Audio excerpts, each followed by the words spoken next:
and it failed. It failed dismally. Now I'm running a concurrent test before I start chatting, and I'm recording this in streaming this from Riverside, and it's now live. There we go. Copy and paste. Right, so now I'm live in on YouTube, and I'm live now on Substack. Tom, hey Tom, I'm trying something new here, mate. I am recording this from Riverside. It's a streaming service. Hello, Kay, and I'm streaming this to Substack Live and to YouTube.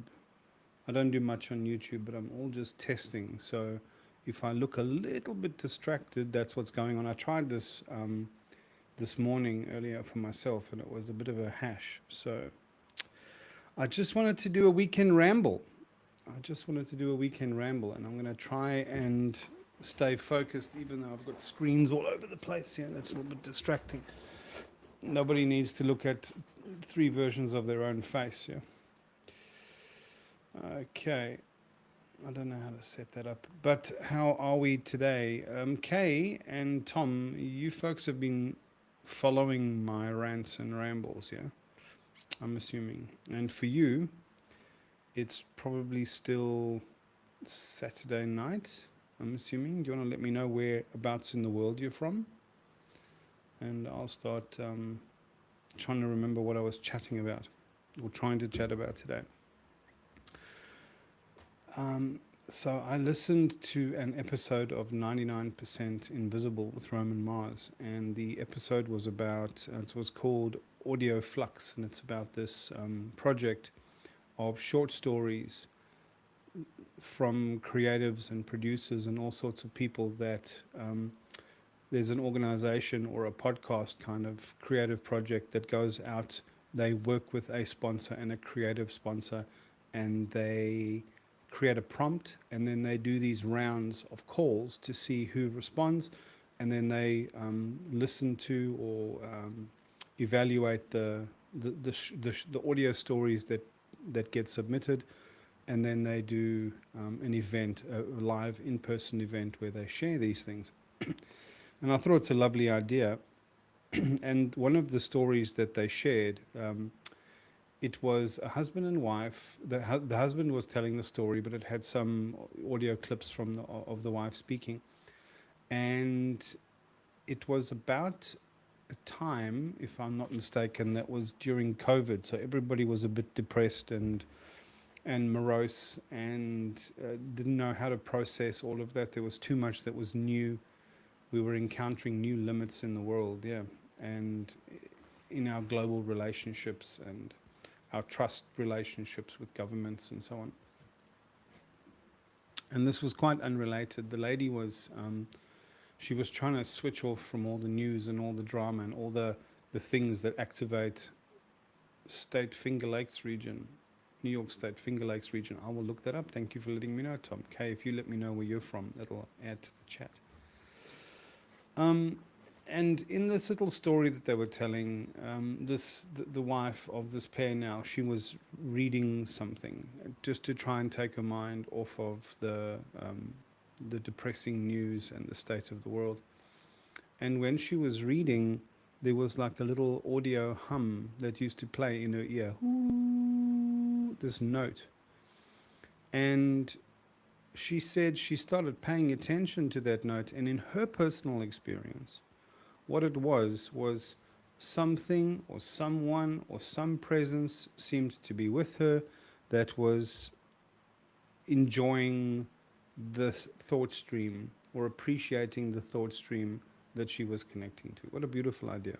What a beautiful idea. I often say that animism is normative, and we forget that we live in an ensouled universe, an ensouled world, an ensouled cosmos, and we are inevitably in relationship with consciousness and intelligence that is perhaps not human. Just to go out to nature and experience that and see how things work, how the seasons and the cycles all work, how tides and all these intricate mechanics work, There are intelligences and forms of consciousness which are non-human, which are sometimes immaterial, but not, which are non-material, sorry, but not immaterial. Anyway, these were not particularly spiritual people, and they weren't speaking in that context, but she was having her experience led her to believe that. And so she paid attention to this note, and when she invoked even the sound of that note, she noticed that even listening to their young daughter practicing piano, that she was able to be more present, much more present, and she was able to experience every single note that her daughter played on the piano like a pebble dropping into her field of awareness, and she was able to experience and be present with that in a way that was much more profound, much more intimate, much more meaningful to her. And the husband, when he's busy recording this, he turns to her and says, "Oh, you never told me that." And her response is, "Yeah, I didn't. I was a bit embarrassed because of what the sound meant." What the sound meant. And it turns out that she had a diagnosis sometime later, a medical diagnosis, and it turns out that she had tinnitus, right? And what tinnitus is it's these very fine little hairs in the inner ear, very, very fine hairs called cilia, and they kind of they rest in a base of liquid, right? And when our hearing is damaged through exposure to too much loud noise and loud sounds, the brain compensates for the void of what is no longer there. It's like a phantom limb sort of experience, and it will create those tones and notes. So she suddenly had an inflection point. She had a decision to suddenly take this subtle, invitational experience and context that she was experiencing, and wash all the depth and meaning away from it and attribute it just to the medical diagnosis of tinnitus. Or she could recognize it as a form of invitation into deeper presence and deeper awareness and intimacy with meaning. Intimacy with meaning. And so beautifully, what she chose to do was the latter. And I think I'm having internet problems again. It looks like it. My internet's freezing, which is very frustrating. Is it freezing for you lot? It seems to be. What a shame. And just, oh my gosh. Let's refresh that. Oh no, it seems to be back again. Oh, it's all good here. Okay, well, Substack on the screen, it's freezing, and I know yesterday I had some problems, and I see we've also lost Genevieve, perhaps. It's okay. So if you're following what I'm rambling about here, here is this lady that wasn't of a particularly spiritual persuasion. She was looking for a healthy, wholesome respite, a sanctuary from the onslaught of social media and news, and especially the signal that is carried, or the signal that's carried on that medium, which is dark and bleak, you know. And then she started hearing this tone when she was reading thoughtful material, and she was feeling in that state of stillness and presence, right? And the way she interpreted it or intuited it was that there was some presence with her, friends, family, past loved ones. She didn't even begin to imply or suggest who it might have been, but in her experience, something or someone was enjoying the thought stream that she was engaged in, was appreciating it with her. So she had a sense of meaning and belonging and connection that she couldn't quite put her finger on. And then it turns out that this actually helped her become, she invoked that note, that sound, and she used to sing it and play it back to people and try and bring her husband and the family in on the experience, but they didn't quite know what she was talking about. But when she made that note, or when she heard that note, it actually created like this bubble of presence, of experience, wherein she could actually, the example she gave, she could listen to her daughter, their young daughter, practicing piano, and every single note that the daughter played landed like a pebble sort of in her field of awareness, and she was intimately in relationship with the now, right? And all of the things that she was present with therefore had more meaning for her. And sometime later she found out, she got a medical diagnosis which said that she had tinnitus, and tinnitus is the way that the brain manufactures these notes or these audio tones in our ears because of the absence of stimulus that it can no longer receive, like a phantom limb that itches. Yeah. And what I was explaining before I had some tech problems was she now had a moment of a bifurcation point, a fork in the road, right? And down the one reality that she could have chosen for herself was that, oh, I was just being silly. I was overthinking things and I was imagining a bit of it. And this is all just a medical explanation and nothing to see here. That's possible. That's reasonable in many contexts. Or she could choose this kind of invitational, somewhat spiritual experience akin to meditation or Zen or something of that ilk, where this was a way that her life or her circumstances were inviting her deeper into presence and deeper into a relationship with an intimacy with meaning, and an intimacy with whatever was present in the field. And thankfully she chose the latter. But she could just as easily have chosen the former. And I thought that was a beautiful little story, and I realized that there is so much happening for us. There's so many little invitations we get. You know, we're sitting lost in thought, driving along the highway, thinking about something, and the next thing we notice out of the corner of our eye, a truck coming by, right? And it's got a slogan painted. I remember having one of these moments where I was driving through and I saw a billboard and it says, "Change is what moves us forward." Change is what moves us forward.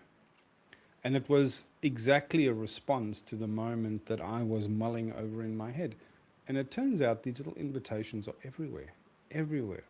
And we can either choose to just diminish them and in a reductionist purview, in a reductionist worldview, in a reductionist context. We can choose that limiting left brain, perfectly rational context, and we can say this means nothing, or we can give it the opportunity to mean something to us by letting our guard down and by being a little bit fanciful, perhaps, by making contact with a form of individual experience and reality, right, that deepens our life, that harms no one, right? We're not making truth claims about being able to read mystical signs on billboards.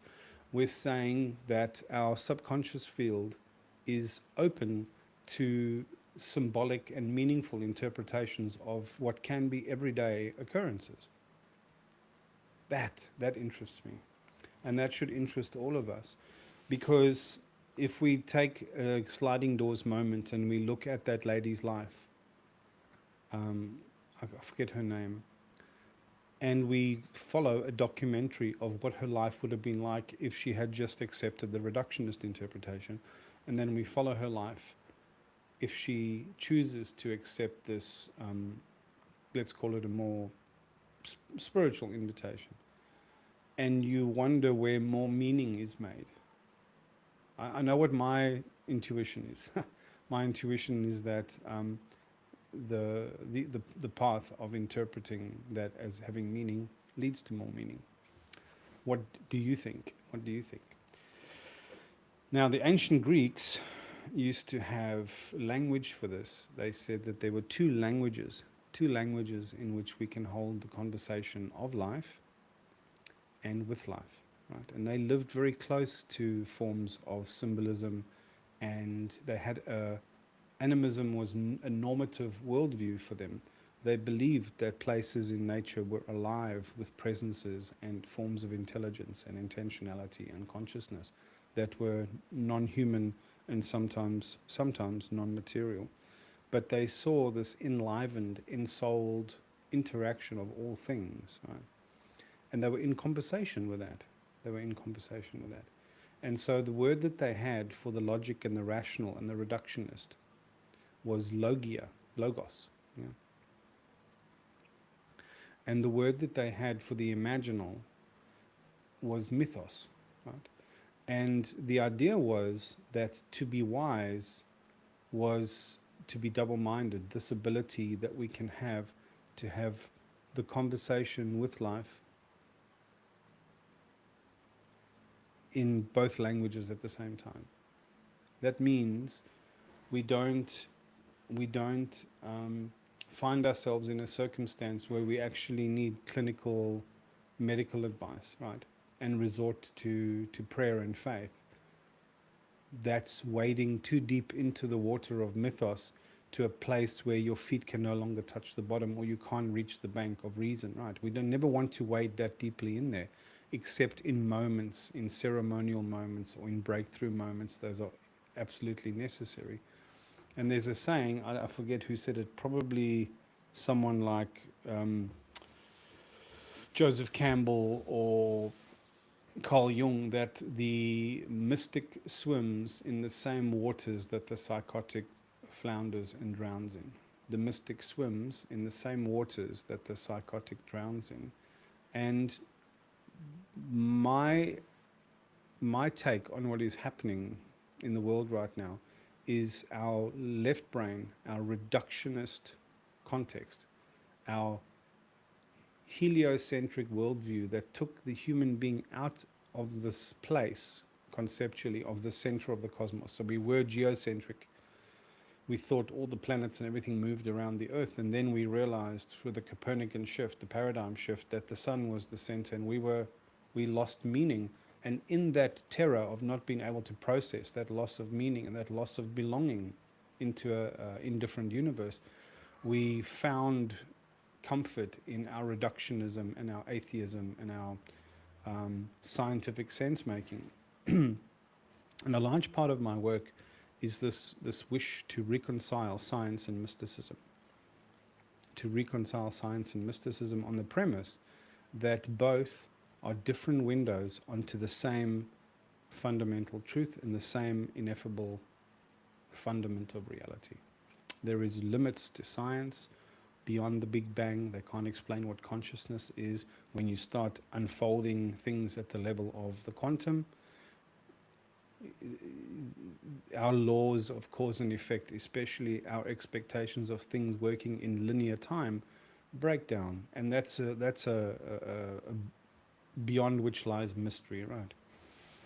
And there's a lot of things that, especially if you look at the way mysticism is handled in religion, in modern religions, and I'm speaking in the last few thousand years, it's not like science ever had to come with cap in hand and say, oh, sorry guys, we got it wrong, religion was right all along. Science begins with the premise that we don't know everything and this is just a prevailing theory which is true until proven wrong, but we're always open to some new information emerging, right? That's wise. But mysticism and religion especially makes truth claims that are unfalsifiable, which is troublesome, and also a lot of spurious conjecture and dogma and like I said, claims that are unfalsifiable. And the problem is we now have a camp on the left that say you're not to trust religion, you just got to trust science. And nobody in any argument, whether it's political, whether it's generational, whether it's between the races or the sexes, no argument, or between the classes, no argument, nobody in those arguments arrives at their mistrusts dishonestly. Nobody arrives at our mistrusts dishonestly, yeah? And so if you look at somebody who says they don't trust religion, let's take it the other way around. Let's say you speak to somebody and they say, I don't trust science. The scientists lie. Big Pharma is lying to us. The climate change is a hoax. Scientists say what they're paid to say. My argument is that You say you don't trust science, but you still climb on an aeroplane, you still use a cell phone, and when you need to warm up a bowl of soup in a microwave oven, you are attesting to the fact that you absolutely trust science. What you're talking about is the way science is practiced and weaponized, yeah, against the common good for the interests of a handful of disingenuous people who are playing duplicitous power games and status games. What you are saying is you have not seen religion or spiritualism or mysticism practiced well. You haven't seen good examples of it. And the other way around, when you don't trust science, is because you have not seen good examples of it. You've seen it malpracticed. And there's a handful of people who have weaponized it in the interests of a handful of power brokers or status brokers that sit on top of an elite class that control things and tell everybody else what to do. So they both have the same cause and claim, right? And my argument is that it's not which is right, column A or column B. It's that if there's any ignorance that both column A and column B, when washed clean of all their own nonsense and all their own rigidity, are looking at the same thing, always. Can only. How could they be looking at anything different, right? There can only be one ultimate reality here. But like that lady with the tinnitus, we now sometimes have to decide whether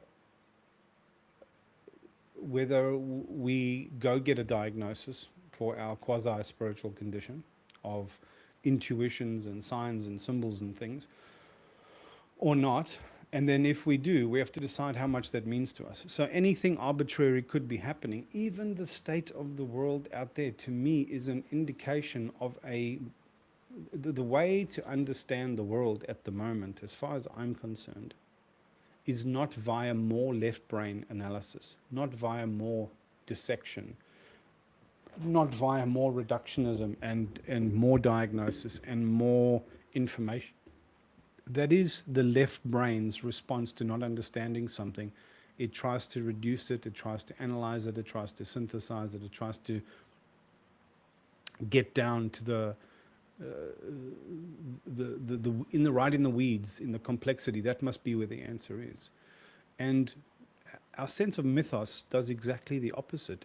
The right brain has this way of relating to the world and itself, assuming an interconnectedness, assuming relativity, assuming a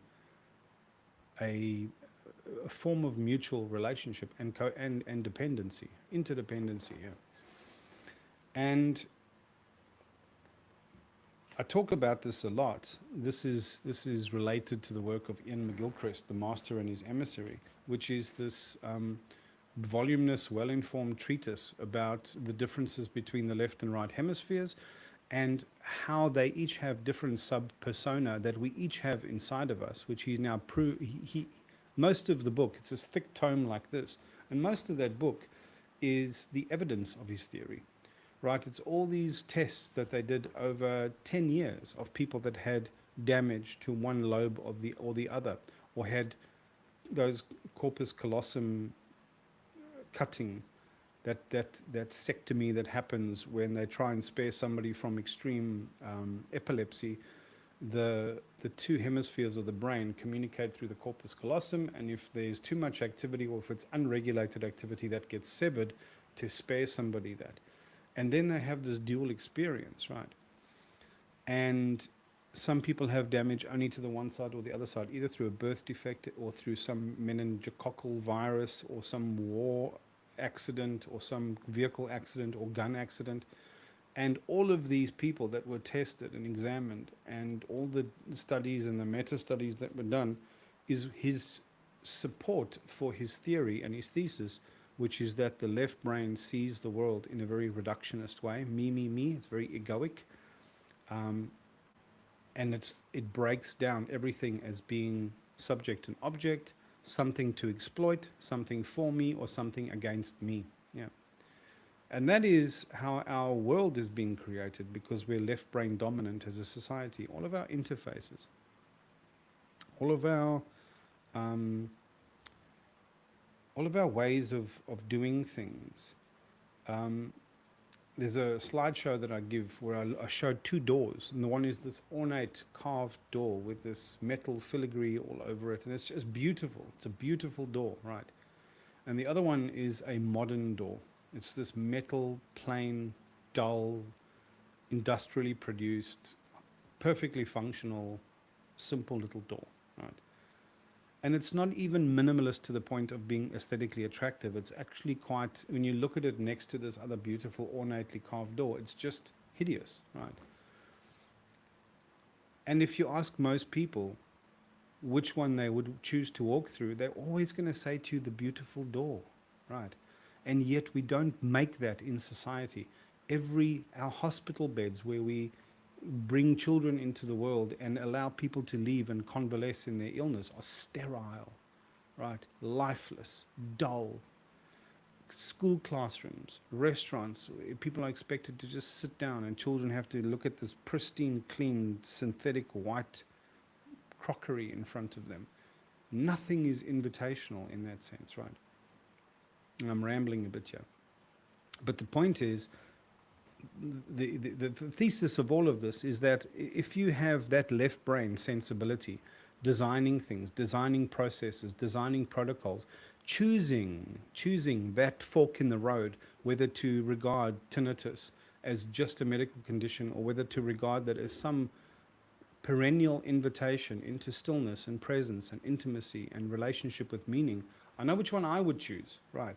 And I couldn't care less about how fantastical somebody else thinks it is. Which of those two do you think is going to improve the quality of my life and the quality of my relationships? It is so obviously the the non-logical choice, right? It's a different kind of logic. It's a different kind of rationale. And we don't have that rationale alive in the world. And the people who are trying to keep that rationale alive are the artists. What chance do you think music artists have at the moment? It's fucking hopeless, right? Spotify and all the other streaming services are absolutely reaming that industry. If an artist is a good artist, they get a record deal, they'll get 20% of that take, and then the record label will get the other 80%. And the 20% that the artist gets from that will still come the promotion cost, the production cost of the record, their tour costs, etc. And so they actually go into debt, and the only way to claw their way out of that is to then produce more for the record label. They become milked like the aphids, rose aphids by the ants. You know, they're just farmed for what they can produce, right? And something on top that produces nothing of value and meaning and beauty itself is parasitically extracting vitality and beauty and energy out of that. And then there's such parasites everywhere between the artist and the listener. There's 10 parties that are all taking something without giving anything back. It's no wonder. It's no wonder that we're so unwell on so many fronts. Anyway,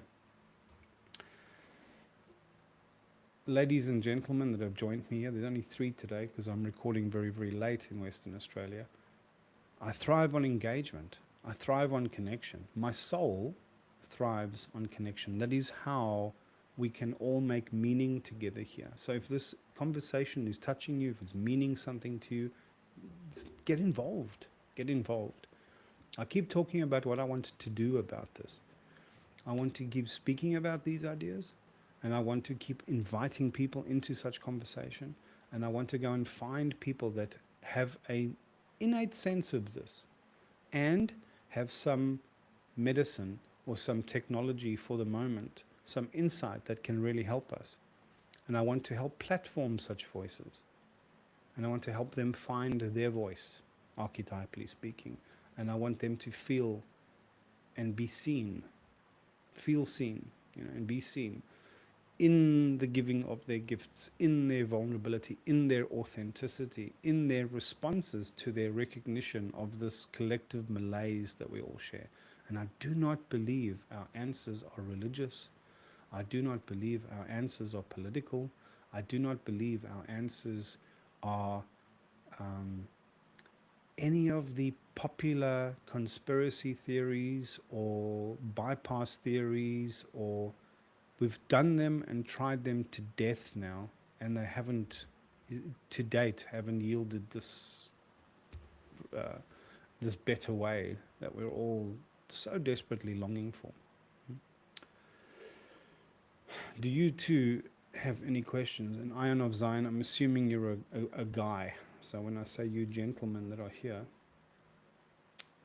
anything to say, anything to add? Otherwise, I'm going to wrap up and see you tomorrow. No, no love hearts, no engagement. You guys are killing me. Okay, well, thank you very much for joining me, and I'll be releasing this at some point today with a pretty Substack generated thumbnail, and we'll see how we go. Take care.